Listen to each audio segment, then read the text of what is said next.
Hello friends, आज के video में हम लोग बात करने वाले हैं सेंट्रीफ्यूगल फोर्स की।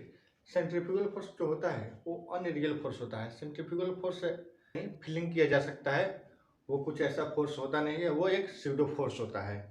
तो उसका हम लोग अभी देखने वाले हैं, ये कैसे होता है, ये कैसे एक्ट करता है बॉडी पे।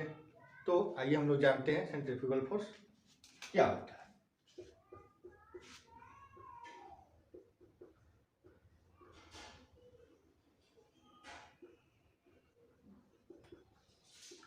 सेंट्रीफ्यूगल फोर्स जो होता है वो अनरियल होता है।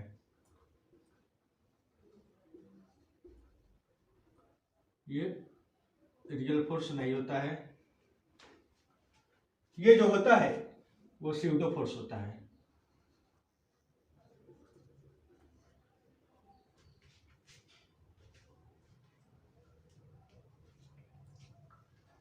ये जो स्यूडो फोर्स है ये दो टाइप के होते हैं। एक इनर्शियल फ्रेम,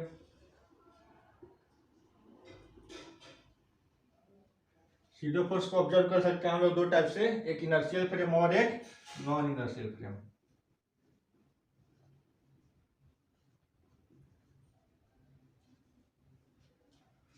इनर्शियल फ्रेम क्या होता है? इनर्शियल फ्रेम जो होता है इसका एक्सेलरेशन जो होता है वो 0 होता है। इसका मतलब कि ऑब्जर्वर जो होगा वो नॉन एक्सेलरेटिंग फ्रेम में होगा,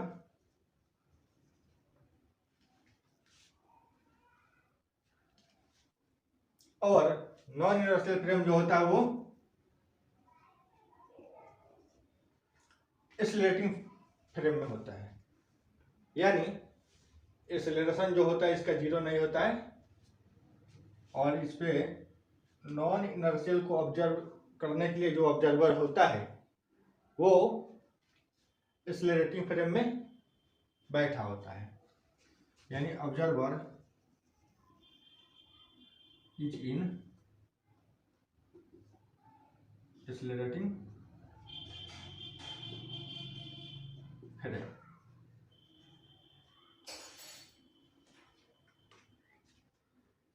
अब बात आती है सेंट्रीफ्यूगल फोर्स की। तो इसको ऑब्जर्व करने के लिए ऑब्जर्वर को एक्सेलरेटिंग फ्रेम में बैठना पड़ेगा, यानी नॉन इनर्शियल फ्रेम में बैठना पड़ेगा। तो हम एक सर्कल लेते हैं, एक सर्कुलर पाथ है, आर रेडियस का है। यहाँ पे एक मास हम लोग सर्कुलर पाथ में घुमा रहे हैं। अगर इस मास पे कोई आदमी सपोज बैठ जाता है तो उस आदमी को क्या फील होगा? उस आदमी को फील होगा कि वो बाहर की तरफ जा रहा है। यहाँ पे मैं बैठ के ऑब्जर्व करूं तो देखेंगे कि यहां से हम बाहर की तरफ जा रहे हैं। मान लेते हैं ये एक स्टोन बना हुआ है धागे में, तो टेंशन आएगा ही आएगा। और जब ये घूमेगा तो सेंट्रीपिटल फोर्स होगा सेंटर की तरफ, और बाहर की तरफ एक फोर्स लग रहा होगा जो यहाँ के ऑब्जर्वर को बाहर की तरफ खींच रहा होगा, जो होगा, और वो होगा एम आर ओमेगा स्क्वायर, या एम ए या M B square by R.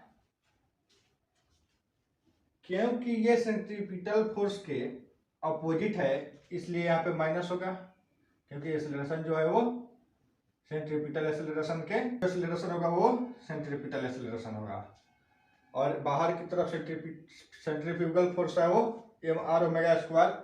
क्योंकि सेंट्रीपिटल फोर्स के अपोजिट है सेंट्रीफ्यूगल फोर्स, इसलिए यहाँ पे माइनस होगा। बहुत से बच्चे ये सोचते हैं कि भाई क्वेश्चन बनाते समय मैं सेंट्रीपिटल फोर्स कब लूँ और सेंट्रीफ्यूगल फोर्स कब लूँ। तो मैं आपको बता दूं कि सेंट्रीपिटल फोर्स तब लेंगे जब ऑब्जर्वर नॉन एक्सेलरेटिंग फ्रेम यानी इनर्शियल फ्रेम में हो, यानी उसका एक्सेलरेशन 0 हो, उस टाइम हम लेंगे सेंट्रीपिटल फोर्स। और सेंट्रीफ्यूगल फोर्स जो है, अगर ऑब्जर्वर एक्सेलरेटिंग मास पे यानी नॉन इनर्शियल फ्रेम पे बैठ जाए तो उस समय हम सेंट्रीफ्यूगल फोर्स लेंगे। यानी यहां पे हम लोग जो लेंगे सेंट्रीफ्यूगल फोर्स,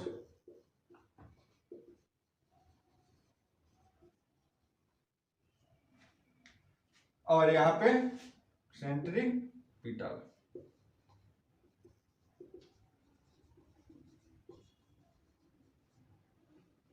ये देख लेते हैं। मान लेते हैं कि ऑब्जर्वर यहां है, यानी ऑब्जर्वर यहां है, यानी एक्सेलरेटिंग ऑब्जेक्ट से दूर है और इसका एक्सेलरेशन जो है वो 0 है। लेकिन यहाँ तो एक्सेलरेशन है भाई, इस मास का एक्सेलरेशन है वो सर्कुलर पाथ पे सर्कुलर मोशन कर रहा है। तो ये जो ऑब्जर्व करेगा इसके लिए तो ये मोशन में दिखेगा, ये तो एक्सेलरेशन में दिखेगा, और यहाँ पे जो ऑब्जर्व कर रहा है, जो बैठा है ऑब्जर्व करने के लिए, उसको तो वो नॉन एक्सेलरेटिंग दिखेगा। रिलेटिव मोशन की अगर बात करें तो यहाँ पे जो आदमी बैठेगा भाई, उसके अगर ये स्टोन और इस पर्सन के रिस्पेक्टिव में देखें तो दोनों एक दूसरे के रिस्पेक्ट में रेस्ट में होगा, यानी उसको नॉन इनर्शियल फ्रेम बोलते हैं और इसको इनर्शियल फ्रेम बोलते हैं। तो अब कंफ्यूजन नहीं होना चाहिए कि सेंट्रीपिटल फोर्स कहाँ लगाएं और सेंट्रीफ्यूगल फोर्स कहाँ लगाएं। सेंट्रीपिटल फोर्स कहाँ लगाएंगे? जब ऑब्जर्वर का एक्सेलरेशन 0 हो, यानी वो इनर्शियल फ्रेम में हो, और नॉन इनर्शियल फ्रेम में अगर ऑब्जर्वर रहे यानी acceleration is equal to not 0, उस टाइम सेंट्रीफ्यूगल फोर्स लगाएंगे। अब कोई कंफ्यूजन नहीं होना चाहिए। क्वेश्चन देख लेते हैं ताकि ये सेंट्रीपिटल फोर्स और सेंट्रीफ्यूगल फोर्स ये सब क्लियर हो जाए।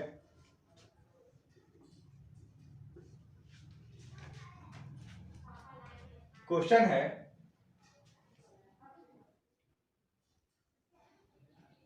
एक सर्कुलर डिस्क है और यहां पे मान लेते हैं यहाँ पे कोई ऑब्जेक्ट है, कुछ रख दिए,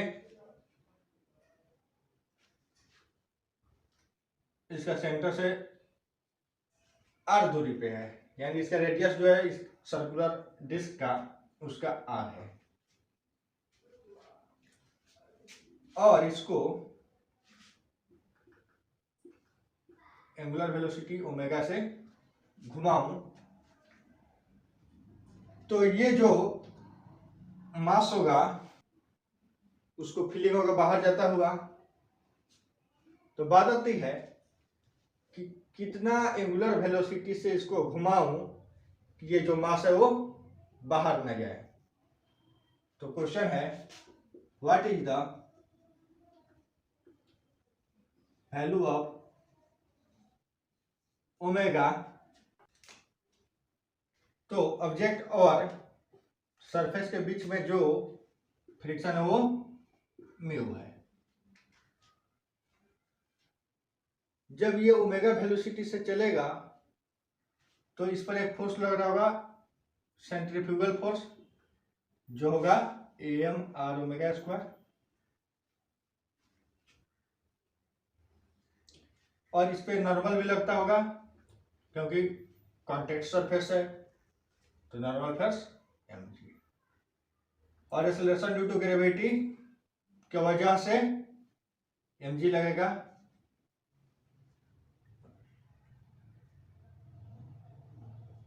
चूंकि हम जानते हैं फ्रिक्शन जो होता है वो म्यू एन होता है, इसका मैक्सिमम जो होगा फिर म्यू एन के बराबर होगा।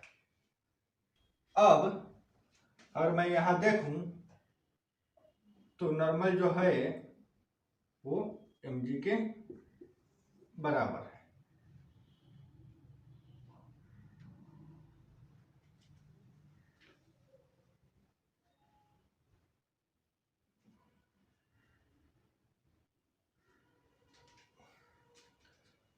अब बात आती है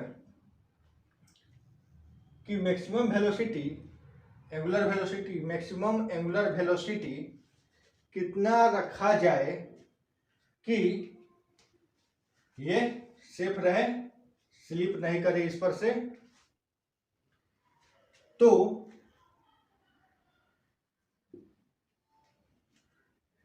जब ये बाहर की तरफ आएगा तो इसको बैलेंस करने के लिए एक फोर्स होगा,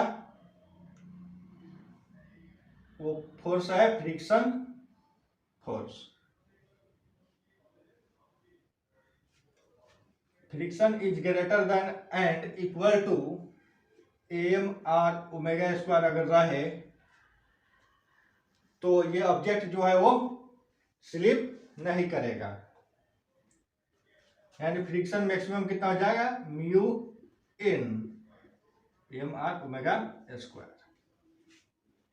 और नॉर्मल जो है एम जी के बराबर है, तो म्यू एम जी जो है वो एम आर ओमेगा स्क्वायर। यानी हम लोग एक बात जानते हैं कि फ्रिक्शन जो होता है वो तीन टाइप का होता है, स्टैटिक फ्रिक्शन, लिमिटिंग फ्रिक्शन और काइनेटिक फ्रिक्शन। और फ्रिक्शन जो होता है वो क्या होता है, फ्रिक्शन जो होता है वो सेल्फ एडजस्टिंग फोर्स होता है। फ्रिक्शन तीन टाइप का होता है। पहला कौन सा होता है, स्टैटिक फ्रिक्शन।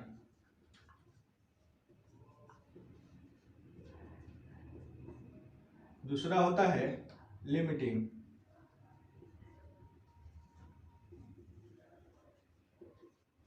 ये हम लोग फ्रिक्शन चैप्टर में देख चुके हैं, फ्रिक्शन, स्टैटिक फ्रिक्शन, लिमिटिंग। और तीसरा होता है लिमिटिंग के बाद kinetic friction.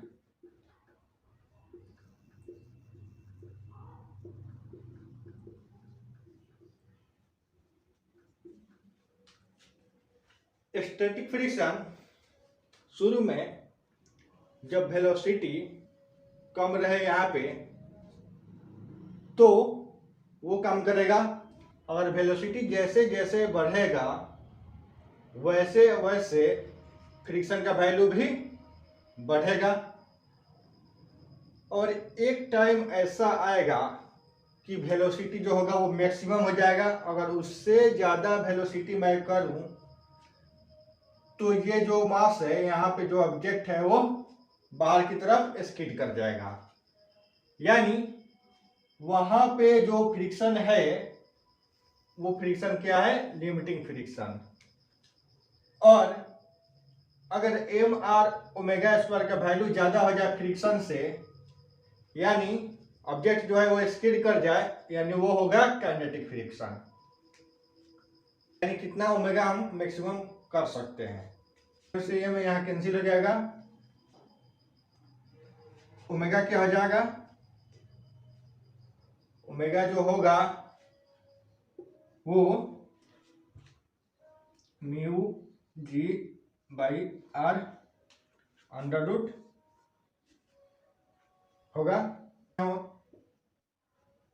Maximum angular velocity यानी ओमेगा जो है वो म्यू जी बाई आर रख सकते हैं, ये मैक्सिमम होगा। अगर इससे मैं ज्यादा कर दूं तो ये ऑब्जेक्ट यानी ये जो मास है वो स्लिप कर जाएगा। आप लोग रोड पे जब जाते होंगे बाइक लेके तो आप लोग देखे होंगे कि जब टर्निंग पॉइंट आता है तो वहां पे देखिएगा कि या तो वेलोसिटी को कम करना पड़ता है या रेडियस को बढ़ाना पड़ता है। ये आपके हाथ में दोनों चीज रहता है। या आप फ्रिक्शन बढ़ा सकते हैं, लेकिन ये तो आपके हाथ में है नहीं कि हम बाइक से जा रहे हैं और वहां पे उतर गए, फ्रिक्शन को बढ़ा दिए, रोड को थोड़ा तोड़ तोड़ के फ्रिक्शन बढ़ा दिए ताकि मैं वेलोसिटी को अपना मेंटेन रख सकूं, जितना चाहता हूं उतना ज़्यादा से ज़्यादा रख सकूं। तो ये काम तो आप कर नहीं सकते हैं, लेकिन ये आपके हाथ में है। या तो रेडियस को बढ़ा लीजिए या वेलोसिटी को घटा लीजिए, तो आप आराम से जा सकते हैं। तो आप इस तरह देखते होंगे रोड पे, यानी गाड़ी मान लीजिए आर रेडियस पर है, ये सर्कुलर पाथ टाइप का कुछ हो जाएगा पूरा। अगर यहाँ चले तो ये सर्किल हो जाएगा, तो ये सर्कल का रेडियस में लेते हैं आर है। जब ये गाड़ी चलेगा तो इस पर जो आदमी बैठा होगा तो कुछ वो इधर जाता होगा, उसको फीलिंग होगा कि वो खिंचा रहा है इधर की तरफ, यानी वहां पे जो एक फोर्स काम कर रहा होता है, सेंट्रीफ्यूगल फोर्स होता है एम आर ओमेगा स्क्वायर या M V square by are.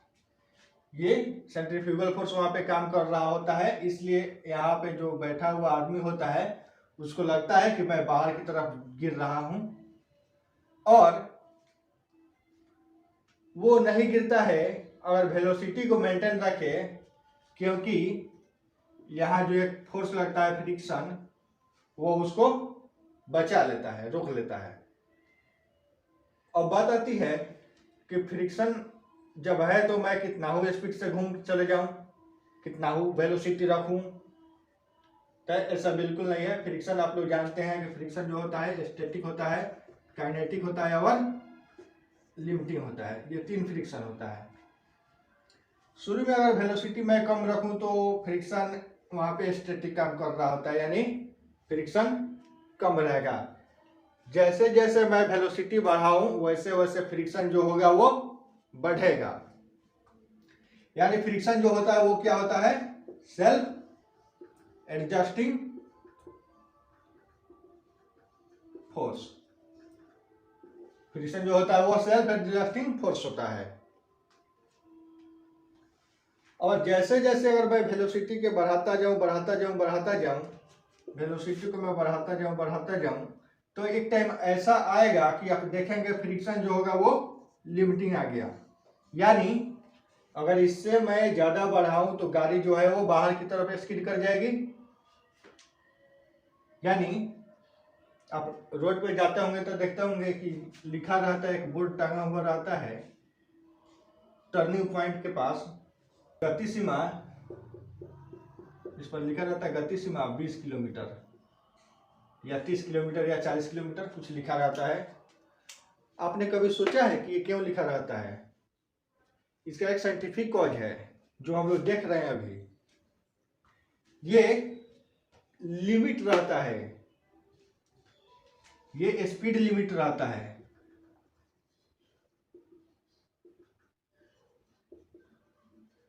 कि 20 किलोमीटर पर आवर से ज्यादा आप नहीं चल सकते हैं। अगर इससे ज्यादा बढ़ाते हैं, 30 करते हैं, तो एक्सीडेंट के चांसेस बढ़ जाएंगे,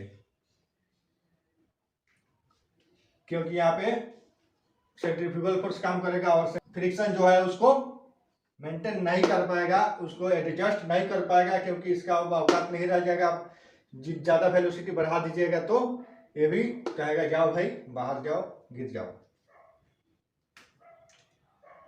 तो ये गाड़ी है तो इस पर एक फोर्स लगेगा, नॉर्मल फोर्स, नीचे mg लगेगा। अगर क्वेश्चन पूछ दे कितना मैं वेलोसिटी रखूं कि ये गाड़ी जो है कार, मान लेते हैं ये कार है, कितना वेलोसिटी रखूं ये कार स्लिप नहीं करे, कार विल नॉट स्लिप। तो जो अगर मैं फ्रिक्शन को ग्रेटर देन इक्वल टू रख दूं mv स्क्वायर बाई आर यानी सेंट्रीफ्यूगल फोर्स से, तो कार स्किड नहीं करेगा। और फ्रिक्शन हम लोग जानते हैं क्या होता है, म्यू एन होता है, म्यू एन।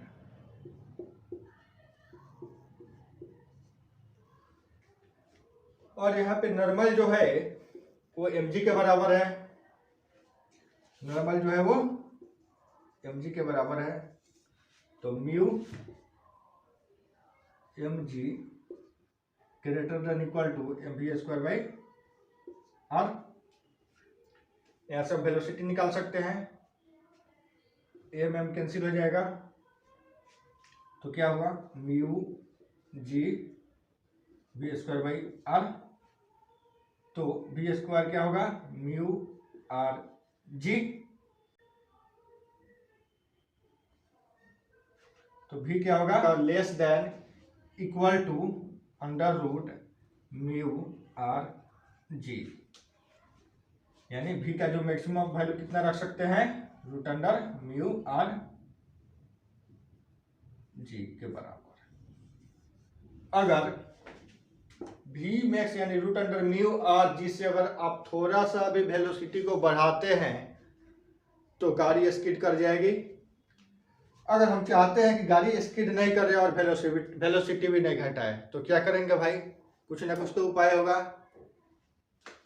अगर मैं फ्रिक्शन को बढ़ा दूं तो भी वेलोसिटी बढ़ जाएगी, या अगर रेडियस को बढ़ा दूं, रेडियस ऑफ कर्वेचर, ये रेडियस ऑफ कर्वेचर अगर इसको मैं बढ़ा दूं तो भी आसानी से घुमा सकते हैं। क्योंकि हम लोग देखे होते हैं जो रेसिंग कार होता है वहां पे जो रेडियस ऑफ कर्वेचर होता है वो बहुत ज़्यादा होता है, इसलिए उतना स्पीड पे वो लोग घुमा लेते हैं। तो हम लोग ये दो काम कर सकते हैं, या तो फ्रिक्शन को बढ़ा दें या रेडियस को बढ़ा दें। तो फ्रिक्शन तो मेरे हाथ में नहीं होता है। ऐसा थोड़ी ना होता है कि मान लीजिए कि हम बाइक चला रहे हैं और देखें कि नहीं भाई मुझे यहाँ पे मन कर रहा है कि वेलोसिटी ज़्यादा रखूँ और रेडियस तो कम है, क्योंकि इधर से भी घर है इधर से भी घर है, टर्निंग पॉइंट है, तो रेडियस भी बढ़ा नहीं सकते हैं, गाड़ी का पतला मान ले रोड है। तो उतर के ऐसा तो नहीं करेंगे कि उतर के उस रोड को फोड़ के और मैं फ्रिक्शन को बढ़ा दूं ताकि आसानी से जा सकूं, ऐसा तो होता नहीं है। तो मेरे हाथ में एक चीज़ हो सकता है, रेडियस। अगर पतला रोड है तो इसको भी नहीं कर सकते हैं, यानी वेलोसिटी आप ज़्यादा नहीं कर सकते हैं। अगर आप ज़्यादा करिएगा तो गाड़ी स्किड कर जाएगी।